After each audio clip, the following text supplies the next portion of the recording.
Endometriosis. What exactly is it?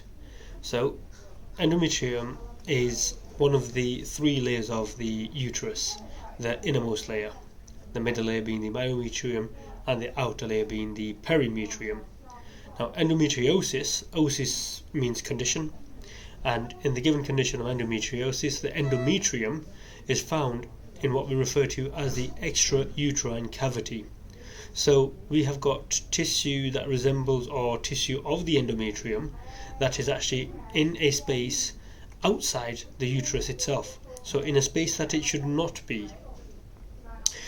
The most interesting thing here is, despite the endometrial tissue being outside the uterine cavity, it still behaves in exactly the same fashion as it would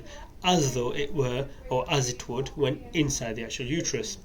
This means that during the cycle, the menstrual cycle, the tissue, like I said, despite it being outside the cavity, is still going to continue to act and behave in exactly the same fashion. In the rarest occurrences, we have identified endometrial tissue in the lungs and even the brain, and in cases where it was the lungs, the patient was actually bleeding blood during the menses itself.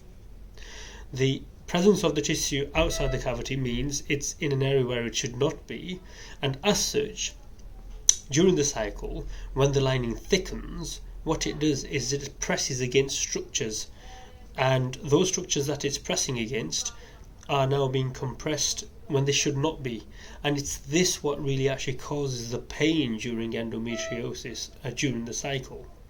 So the thickening, pressing on the structures, it kind of resembles what we refer to as a space occupying lesion, except this is not, of course, carcinogenic or otherwise of concern in nature. The definitive diagnosis by means of a laparotomy, which essentially means that we'll create an incision in the abdomen and we'll insert a camera and we'll open exploratory surgery. However, this does actually carry risks of actually perforating the bowel, and there have been cases of the same.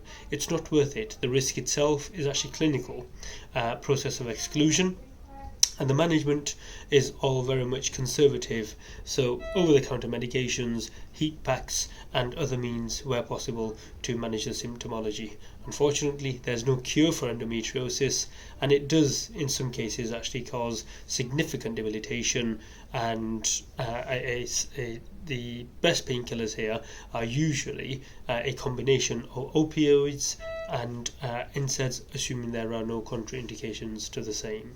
Thank you for watching.